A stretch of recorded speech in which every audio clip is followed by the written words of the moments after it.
90 years ago Saturday, Union Station was at the center of an incident that would shape law enforcement for the next generation. The Kansas City Massacre. That happened just a few feet away from the eastern entrance at Union Station. Fox 4's Kevin Berry is live near that spot tonight with how this changed the way we fight crime.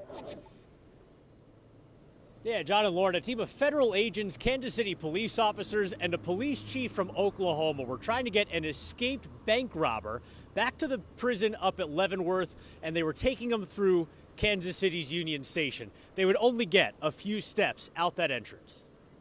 They got off the train here, were getting in two cars to then drive to Leavenworth, and they were ambushed. When the news got around, Union Station's Denise Morrison says what happened here shocked the nation. It was a botched attempt to free bank robber Frank Nash again, but ended up killing him, two Kansas City police officers, a federal agent, and a police chief from Oklahoma.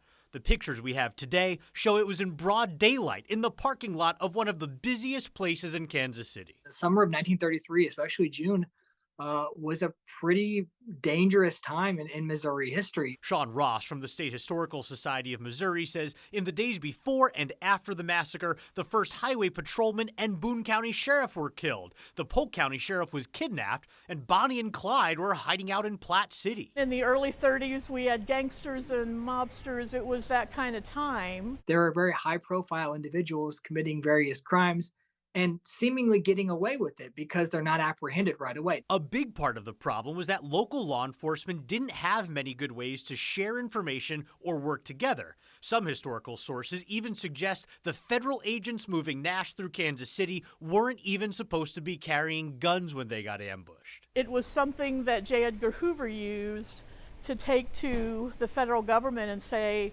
my guys were sitting ducks.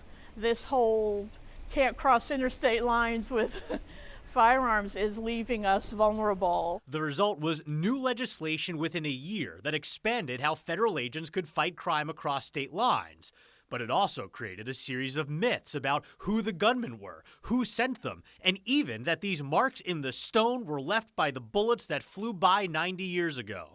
Experts are pretty sure they have nothing to do with the massacre, but Rost says it's all part of the lore. If you see a hole in the side of a building and you know there was a shootout nearby, you might assume that that's what was the cause of it.